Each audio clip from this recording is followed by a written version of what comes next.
Ara, esteu en directe. Ja se'ns veu. Sí. Perfecte. Doncs una hora més. El servidor ens ha trolejat una mica, però ja estem aquí amb una persona molt especial. Ell és en Jonathan López Vera i tinc moltes preguntes per ell i espero que també us agradi molt l'entrevista. Si vols fer primer la presentació, Jonathan, perquè a mi m'agrada que la gent també es presenti perquè és la definició que a ells els agrada com a persones. Bueno, doncs jo em dic Jonathan López Vera, soc doctor en història japonesa per la Pompeu Fabra. No se Vaig estudiar l'escolta? primer No, sí. Estudis d'Àsia Oriental a No, l'Autònoma sí, és que i després tenia vaig fer silenciat. màster en història i doctorat en història amb una tesi sobre Toyotomi Hideyoshi, un samurai i tal. I res, llavors em dedico per una banda a la universitat on faig classes, ara estic per exemple a l'Autònoma, però he fet classe també a la UB i he fet classe a la Pompeu Fabra sobretot, i això. Però a part de la part, diguéssim, més acadèmica i més de universitat, doncs m'agrada molt fer divulgació també. I llavors aquesta part, doncs, per una banda, publicant llibres com Història de los Samurais, que és aquest que tinc sempre aquí al darrere fent spam, que ara fa poquet ha sortit també en català i també està en anglès i tal. I també doncs, tinc una pàgina web que és historiajaponesa.com i a través d'allà doncs, tinc un canal de YouTube, etc. Llavors em dedico també bastant a la divulgació. I ara el projecte més nou que tinc és que a partir del gener surto en un programa de la tele, de televisió espanyola, de la 2, que és el Condensador de Flujo, que és un programa que ja porta 4 temporades. Gràcies. Porta 4 temporades i ara la 5ª, que començarà tot just després de Reis. Jo ja he gravat tota la meva part, tots els meus programes, i és el projecte així una mica més gran de divulgació que tinc ara mateix entre mans i allò, he fet xerrades, he estat al Saló del Manga ara la setmana passada i tal, i això, m'agrada molt fer divulgació, o sigui, portar-li allò que estudio, allò que investigo i tal, doncs al públic en general, no només de la uni. Perfecte, doncs un bon currículum. La teva formació en història et permet veure una mica les cultures de manera global, m'imagino. Com creus que les relacions de Japó i els europeus estan molt implicades, estan relacionades o penses que són dos mots totalment diferents? A veure, per una banda, per desgràcia, cada vegada el món és més igual, no? I et dona la sensació quan viatges per diferents ciutats que hi ha diferències, però que al final tens un Starbucks a cada cantonada i també tots anem pensant una mica el mateix i comencem a tenir els mateixos referents una mica, veiem les mateixes sèries de Netflix i aquest tipus de coses. Però al Japó encara i així continua sent un lloc molt peculiar i jo crec que tothom que hi va de vacances, per exemple, sempre torna dient el mateix, no? Ostres, per una banda, és molt diferent a tot el que coneixem, però per l'altra, en el que és la comoditat, no? de viatjar a un lloc així, diguéssim, clar, jo m'imagino que si te'n vas a Somàlia o a Papua Nova Guinea, doncs també deu ser molt diferent, però potser no t'hi trobes tan a gust, no? Jo continuo pensant que són dues formes molt diferents d'entendre el món i encara que en la superfície doncs ens anem assemblant cada cop més. Però els japonesos i la forma d'entendre el món que tenen al Japó encara continua sent molt com fa 300 anys. Anem a parlar una mica de polèmica. Vinga, som-hi. Quins elements creus del Japó medieval que la gent ha malinterpretat? Perquè, ara l'últim m'imagino que ha sigut el dels samurais, que ha sigut bastant polèmic i per això ja pots començar també a seguir la teva divulgació. Quins elements més tòpics diries que apareixen sempre en tots els llocs? Bueno, sempre quan parlem de samurais, doncs sempre t'apareixen una mica allò que veiem a les pel·lícules, allò que veiem als mangas, als videojocs, etc. No? Sempre es juga molt amb el tema de l'honor i el bushido i aquest tipus de coses, no? I se li donen voltes sempre als mateixos temes i són temes que també al Japó, a la ficció que s'hi fa allà, també els trobem. És a dir, no és una cosa que a Occident hem entès malament, sinó que ells també promocionen aquest tipus d'idees. I està molt bé, a mi m'agrada molt tota la ficció de samurais i tal, i el tema aquest del Bushido i companyia, el que passa que després quan estudies història, doncs el que et vas trobant és molt diferent a tot allò que has llegit o has vist en pel·lícules, no? Llavors et trobes que allò de l'honor, doncs, ho hem d'agafar una mica amb pinces, no? Perquè realment el que volien era guanyar la guerra, guanyar la batalla i i el tema de l'honor és una cosa que es va inventar molt a posteriori. Però bueno, és al final el que tots anem buscant quan veiem un producte de ficció. És a dir, a mi no em sembla malament. A mi no em sembla malament jugar al Ghost of Tsushima, per exemple, i que tot el discurs que té el tiet del protagonista, no, del Sakai, és un discurs sobre el Bushido i tal, que està com 6 segles fora de lloc. El Ghost of Tsushima passa a finals del segle XIII i tot aquest discurs del Bushido seria com molt, molt aviat del 18, del segle XVIII, sinó del 19 directament. Però a mi m'és igual, és un videojoc, no té per què ser com un llibre d'història. Clar. I m'imagino que també vas fer alguns estudis allà a Japó per poder veure en real. A mi el que em va sorprendre sobre un comentari d'una persona que va anar a fer el doctorat allà és el tema del tracte de com et veuen un doctor d'història aquí a Espanya i a Catalunya i un doctor a Japó. Moltíssim, moltíssim. A veure, quan fas un doctorat o quan et converteixes en professor, no ho fas. L'objectiu no és que la gent et tracti superbé, no? I et parli amb respecte i aquest tipus de coses, no ho és, però sí que, ostres, quan vas allà és una cosa que et sorprèn i que t'agrada, al cap i a la fi, no?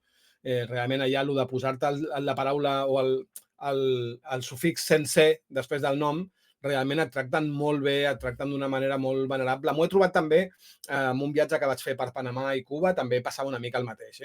Jo crec que la falta de respecte cap als professors jo crec que és una cosa, no sé si europea o mediterrània, però a molts altres llocs no te la trobes, no? I et sorprèn. Però sí, al Japó és una passada, realment.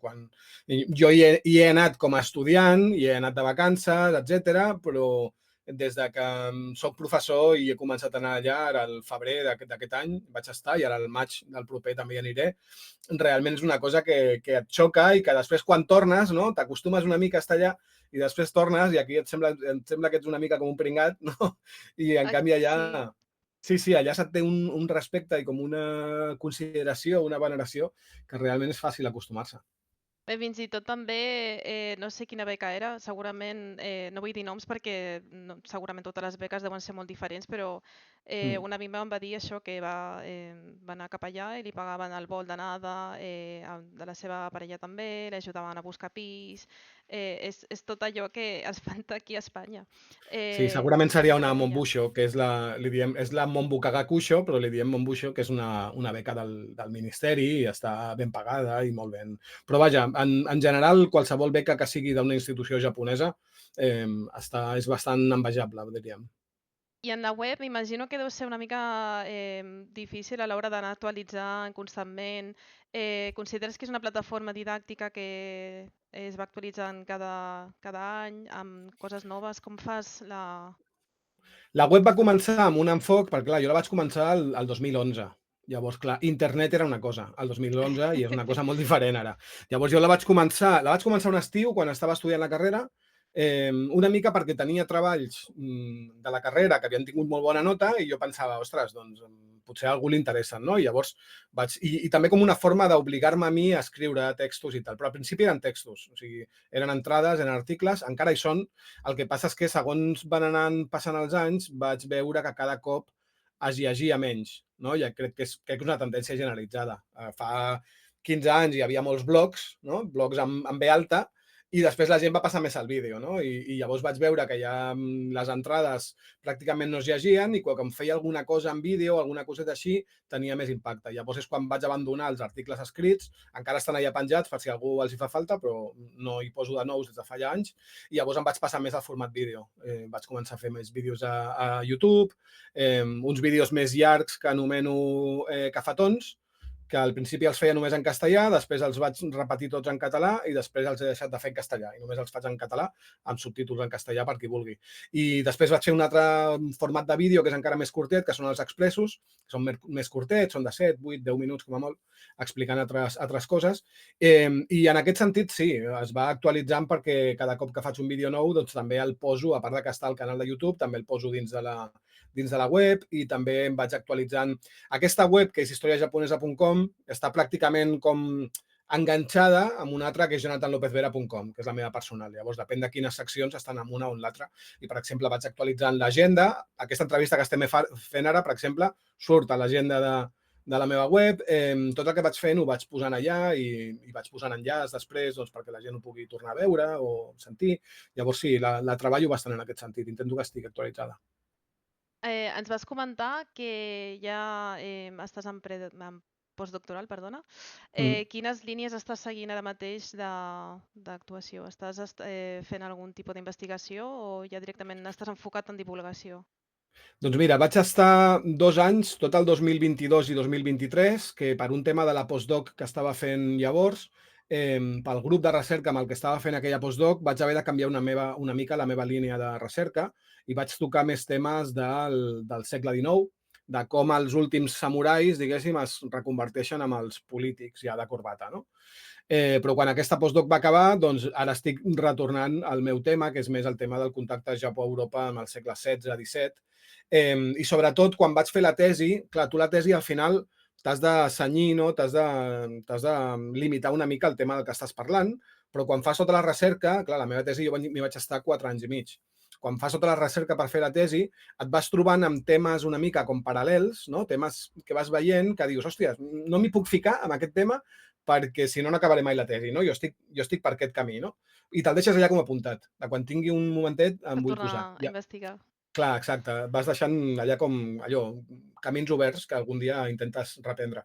Llavors, en aquest sentit, hi ha un d'aquests camins que vaig deixar obert, que és el que estic una mica reprenent, que és com una biografia d'un personatge molt curiós que em vaig trobar i vull tirar una mica per allà.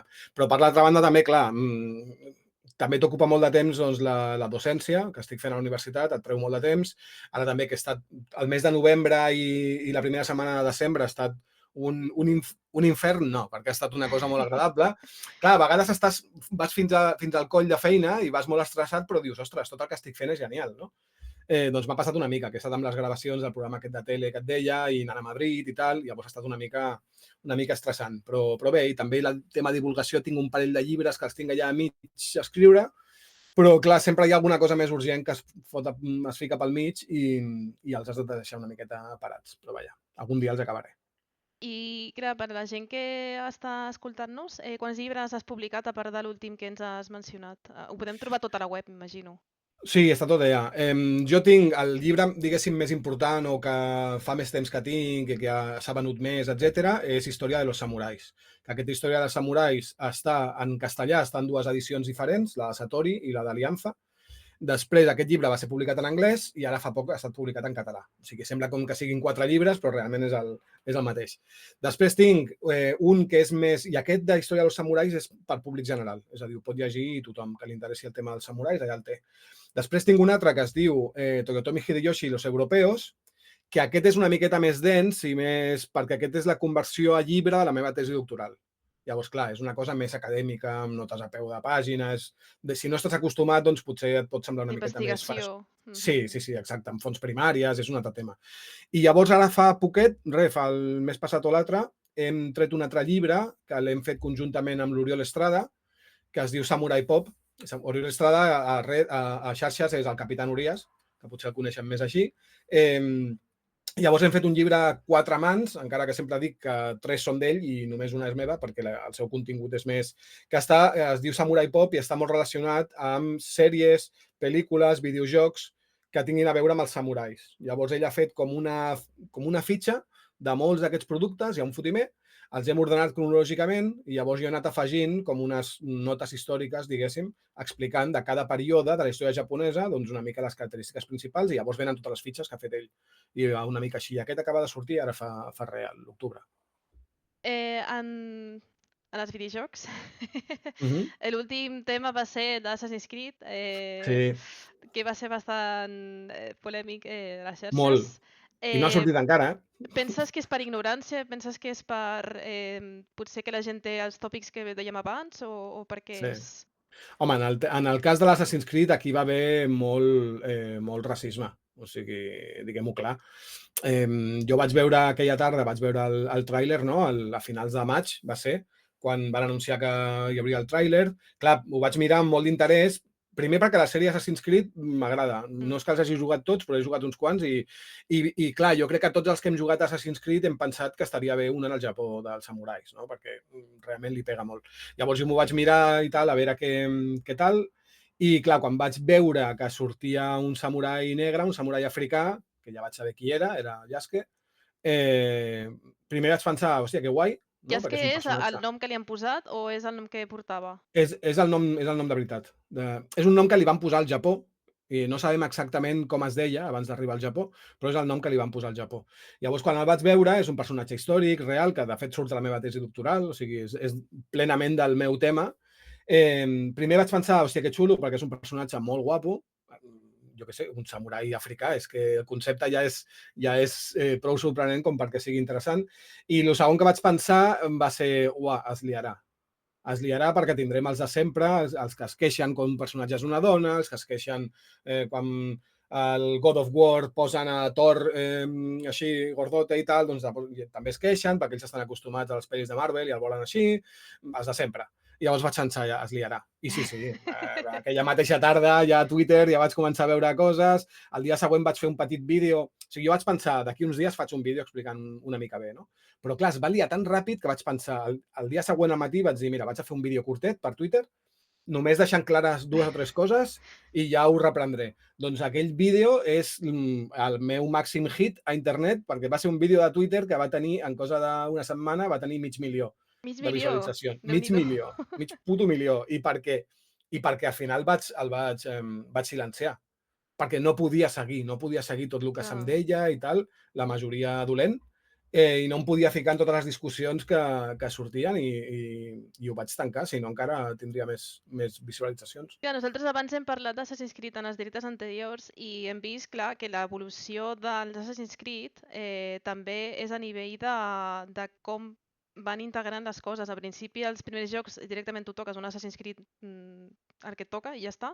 Sí, I en els nous ja pots elegir entre home o dona sí. i ara han agafat un personatge molt especial que va existir de veritat, per tant és com que van canviant una mica el format i van fent-se més moderns en aquest sentit, per tant... Sí, però el d'agafar elements històrics i després variar-los és que ho portem fent fa molt de temps. Clar, però em refereixo És que a han dir, agafat un personatge específic, sí, el nom i cognoms, clar.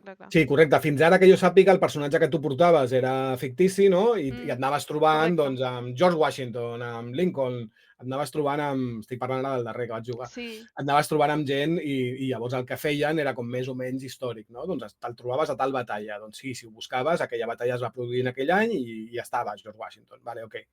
Però també hi havia elements... Bueno, és que ja de principi estàs amb el terminus aquell i viatjant pel temps i no sé què, llavors... Doncs no, doncs molta gent... I el pitjor de tot és que tota aquesta gent que s'ha enfadat per un motiu racista no ho ha dit clarament.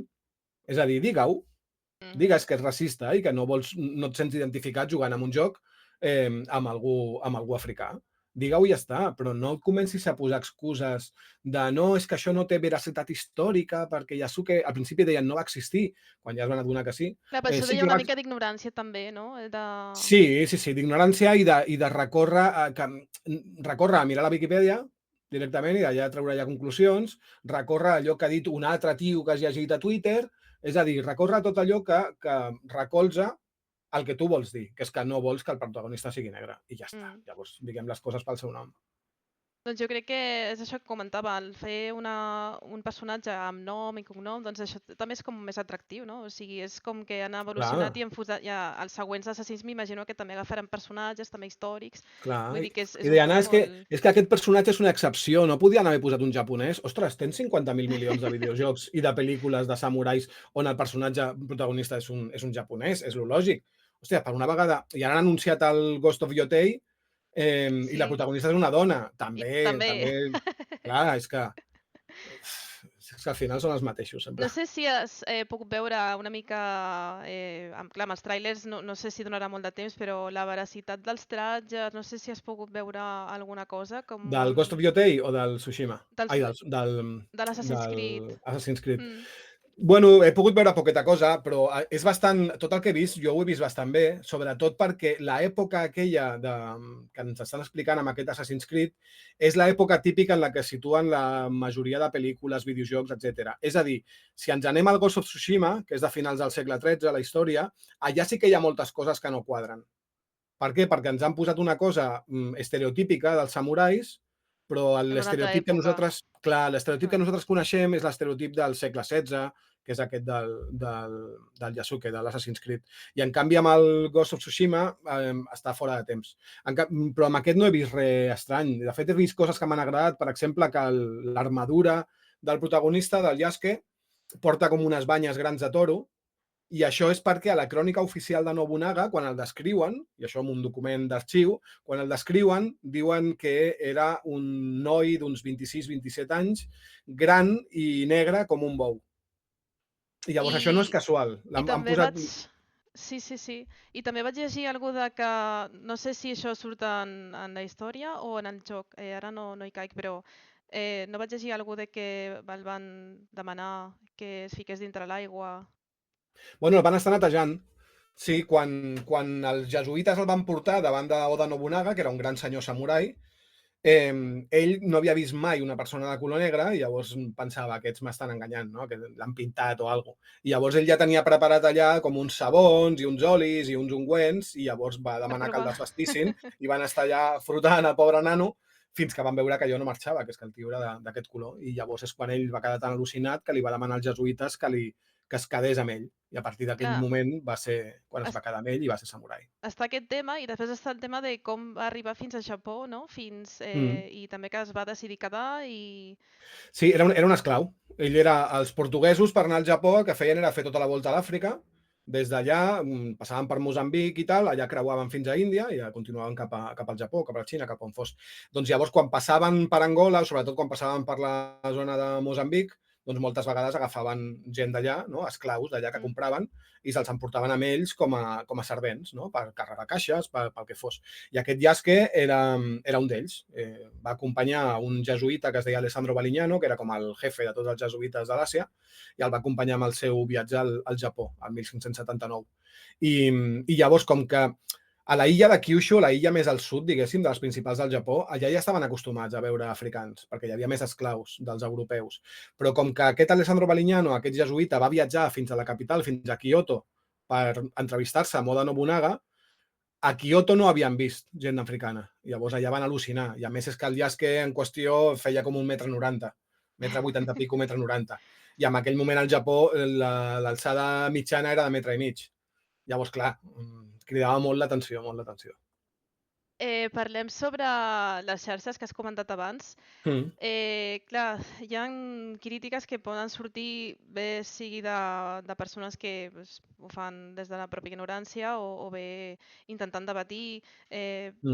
Quines crítiques has pogut sentir o viure en les xarxes i no sé si també a les universitats també has trobat, perquè a la universitat sé que hi ha departaments que són bastant durs també a nivell d'exigència, Sí. crítiques... Jo, per sort, a la universitat, com que acostumo a ser una rara avis, és a dir, jo en els departaments que estic acostumen a ser d'història, no acostumen a ser... És a dir, jo vaig estudiar estudis d'Àsia Oriental, però després no he treballat, i m'agradaria, en estudis d'Àsia Oriental, he treballat en departaments d'història.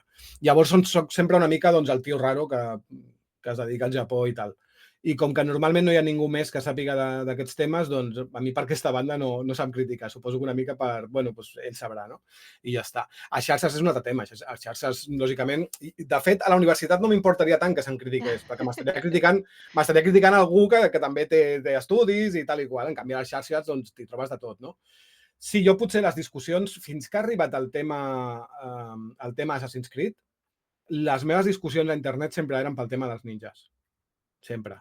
Perquè els ninjas són una figura molt famosa i molt estimada i els tenim a tot arreu, però des d'un punt de vista històric o acadèmic sabem que no van existir, que són una invenció. I sabem de quin tipus de novel·les, de quina època, és a dir, no hi ha debat.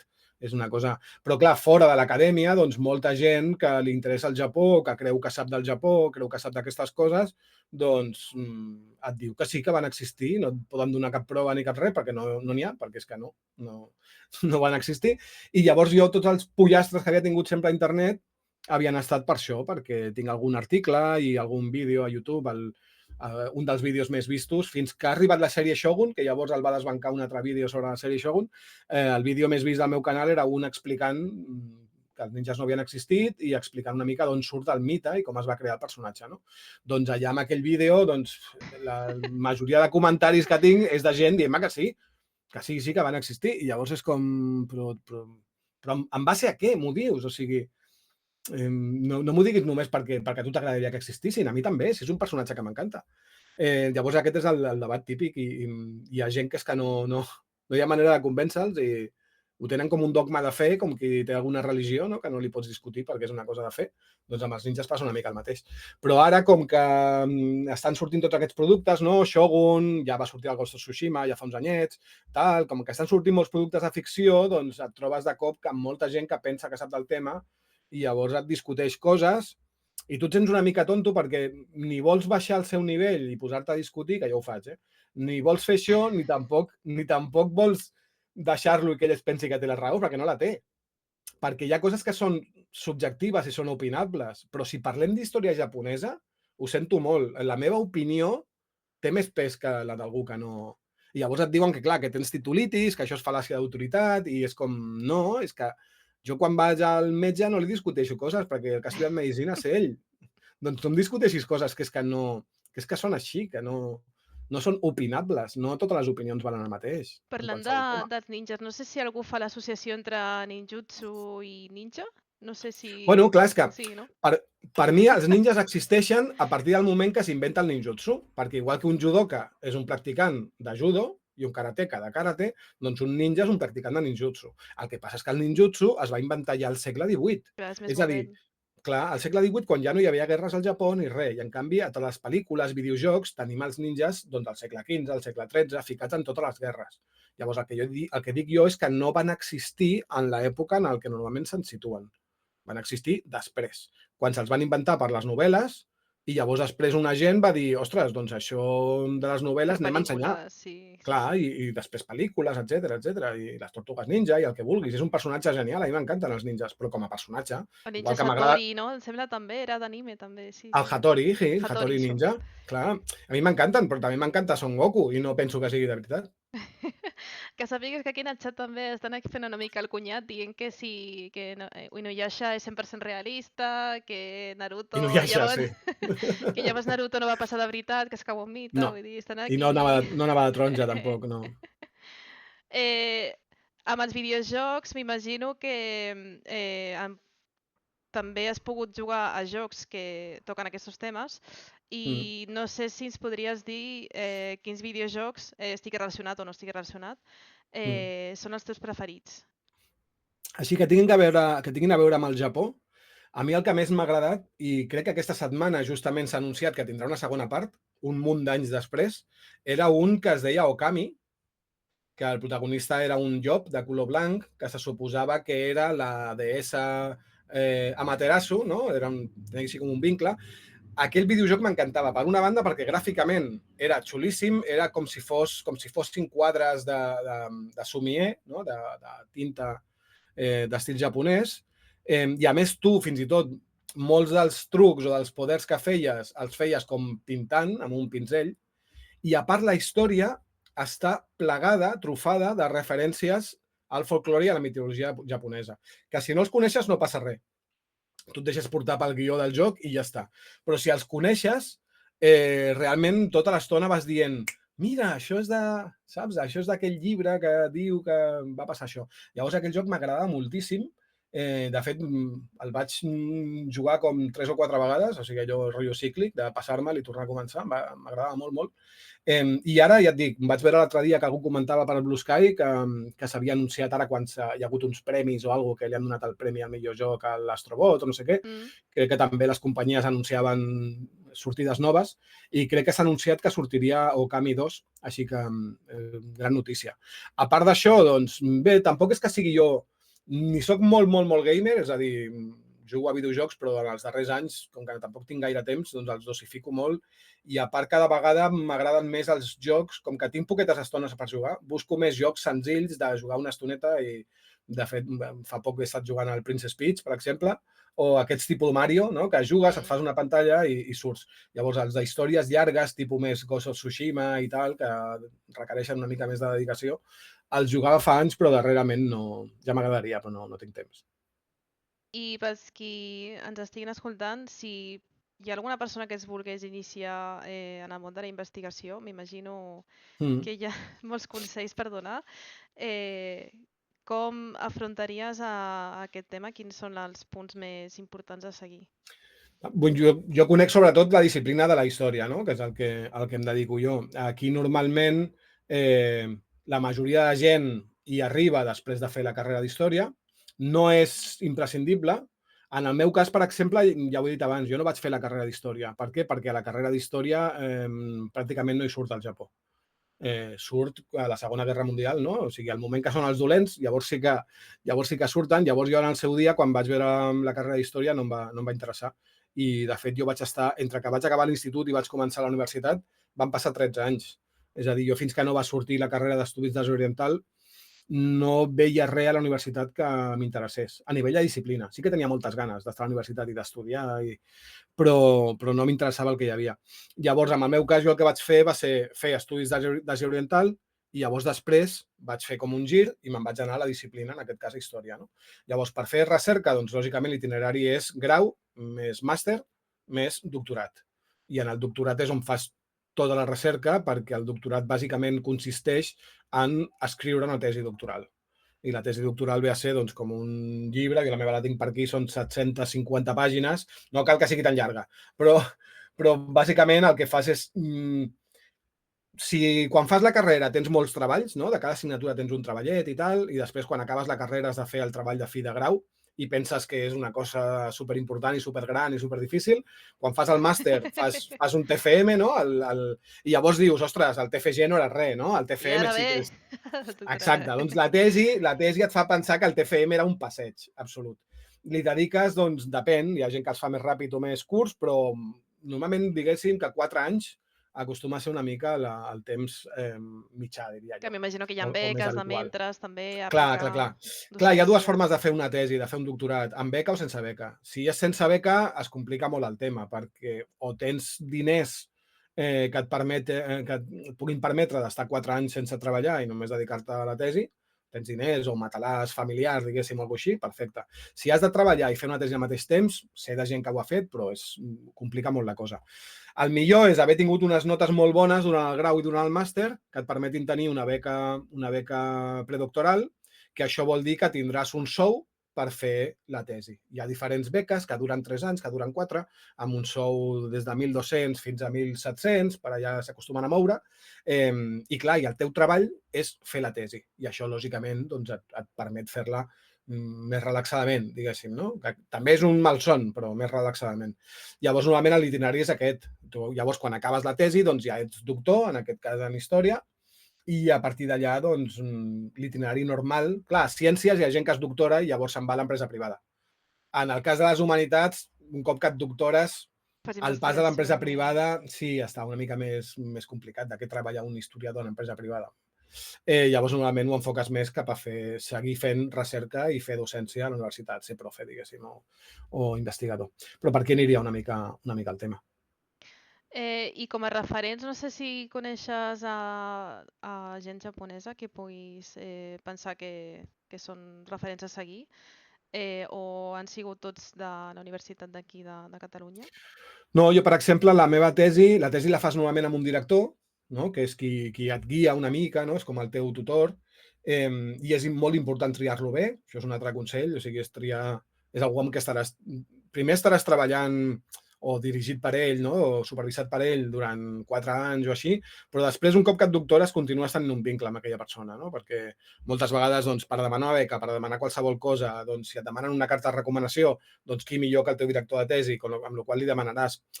Jo, en el meu cas, el problema que tenia és que jo no trobava ningú aquí que es suposa que el director de tesi ha de ser algú que sàpiga d'aquell tema més que tu, a ser possible, no?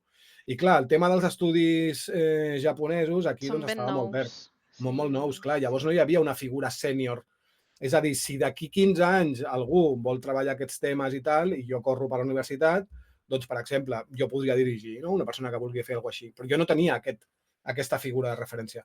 Llavors jo el que vaig fer és buscar 2 directors de tesi, un d'aquí i un japonès. Llavors, en el meu cas, jo tenia el Joan Pau Rubiés, que és un especialista grandíssim. Ell es va doctorar a Cambridge i és d'aquestes persones que sap molt de tot, que és al·lucinant. Es va doctorar a Cambridge i després va venir a la Pompeu Fabra, i llavors ell està especialitzat en el món dels jesuïtes per diferents bandes del món, i un d'ells Japó, en l'època que jo treballo. Llavors em anava molt bé, però jo pensava que em feia falta algú més especialitzat també en el tema japonès. I llavors jo vaig començar a mirar per internet a diferents universitats del Japó, als departaments d'història, quins professors tenien i quines eren les seves àrees de recerca. Vaig començar per la universitat número 1 del Japó, que és la Todai, la Universitat de Tòquio. Allà no vaig veure ningú que m'encaixés, llavors vaig dir, vale, quina és la segona millor del Japó? La Keio. Llavors vaig anar a la web de la Keio i vaig trobar un professor que tenia i acabo de dir tio, i aquí li falta de respecte. Sensei. El sensei, clar. Vaig trobar un professor que era exactament allò que em feia falta, i llavors li vaig enviar un email i li vaig proposar i em va dir que sí. És un professor fantàstic, es diu Asami Masakazu, i ell va estar d'acord amb codirigir, en aquest cas tenia 2 directors, codirigir la meva tesi, i quan jo anava allà a fer recerca i tal, doncs guiar-me una mica i aconsellar-me i aquest tipus de coses. I regalar-me llibres, que cada vegada que anava a Tòquio a veure'l venia amb 4 o 5 llibres nous que em regalava ell i que em anaven molt bé i que encara utilitzo. Per tant, sí que es pot fer com 2 tutors a la vegada. Sí, hi ha 2 formes. Es pot fer el que es diu codirecció o es pot fer el que es diu cotutela. La cotutela són bàsicament el mateix. El que passa és que la cotutela el que té de bo és que un cop que tu t'has acabat i t'has doctorat, tu ets doctor per les 2 universitats. En aquest cas jo hauria estat doctor per la Pompeu Fabra i per la Keio. El que passa és que la cotutela implica moltíssima paperassa, i aquesta paperassa normalment l'ha de fer el professor d'allà. És a dir, jo li vaig demanar el favor a aquest professor de que fos el meu director, i llavors si li hagués proposat la cotutela li hauria carregat amb un munt de feina. I la veritat és que com ja estava tan content de que m'hagués dit que sí i em feia tanta por que es fes enrere, vaig pensar, si ara li demano tota aquesta burocràcia i tota aquesta paperassa i tal, potser m'acaba posant una excusa i em quedo sense res. Llavors vaig dir, mira, ja està. Llavors jo soc doctor només per la Pompeu Fabra. Però el meu currículum sempre posa que amb codirecció de Pompeu Fabra i de Keio Daigaku, que és la Universitat Keio de Tòquio. Però sí, hi ha aquestes 2 formes. Ens queden uns 10 minutets, més o menys, abans que no es tanqui la sessió. Clar, no vull entrar en un tòpic, però, per exemple, el tema de contactar amb el tutor de Japó, m'imagino que també ha sigut una mica diferent de l'espanyola. En el sentit de, no sé si canvies l'estil d'escriptura, no sé si canvies el com preguntar les coses perquè t'ho contestin. Molt. La meva relació amb els meus 2 directors, en les formes, diguéssim, ha estat molt diferent. És a dir, jo li tinc molt respecte als 2, els admiro molt als 2, però si jo li parlés al meu director d'aquí, mira, el vaig veure tot just ahir, si jo li parlés al meu director d'aquí amb l'educació i el respecte que parlo quan parlo amb el professor Asami, se'n riuria, no? Diria, què fas? No? Deixa'm estar, no? Lògicament és diferent. Jo li parlo amb molt respecte, me l'estimo molt i el respecto molt, però és una cosa més de tu a tu, i en canvi quan parlo amb el professor japonès, o parlava abans amb el professor japonès, era una cosa molt més educada, molt més formal. La sort que vaig tenir és que ell parlava castellà, i llavors la nostra forma de comunicar-nos, jo el primer email que li vaig enviar en japonès, i amb un japonès molt educat, i jo vaig pensar, segurament hauré d'escriure la tesi en anglès, no? Perquè ell me la pugui supervisar. I llavors la sorpresa va ser que quan em va respondre, no només em va respondre dient-me que sí, jo lògicament li vaig enviar el meu currículum, li vaig enviar 1000 coses, no? Per vendre la moto una mica. Em va contestar dient-me que sí, que em dirigia la tesi, que li semblava bé, i a més em va dir, la pots escriure en castellà i tu em pots escriure els emails si vols en castellà. Jo te'l respondré en japonès. I llavors la nostra forma de comunicar-nos durant anys, i fins i tot després en persona, estan els 2 en persona, les nostres converses són que jo parlo en castellà i ell parla en japonès. Això és molt interessant el que comentes, perquè, clar, aquí encara hi ha debat de català-castellà. És com una manera que no havia escoltat mai que fos, o sigui, els japonesos directament que acceptin aquesta manera de jo parlo en japonès i tu en castellà i ens entenem. Sí. Jo és un debat que vaig tenir. A mi m'hauria agradat fer la tesi en català. Però clar, en el moment en el que penses que t'ha de codirigir algú de fora, doncs jo en un principi vaig pensar que hauria de ser en anglès. Per sort, de fet el meu... Sí, és el més comú. Per sort, no només ell sap castellà, aquest professor japonès, sinó que sap més castellà que anglès, amb la qual cosa a ell també li anava bé que fos en castellà. Però sí, les converses eren així, era una cosa curiosa. Quan ell va venir un cop a Barcelona i les vegades que he anat jo a Tòquio a visitar-lo i tant a la universitat com a lo millor hem anat a dinar junts o el que sigui, doncs la gent de les taules dels costats devia al·lucinar bastant perquè se'ns veia allà tenir una conversa, no?, animada i tal, jo parlant en castellà i ell parlant en japonès. Era bastant curiós.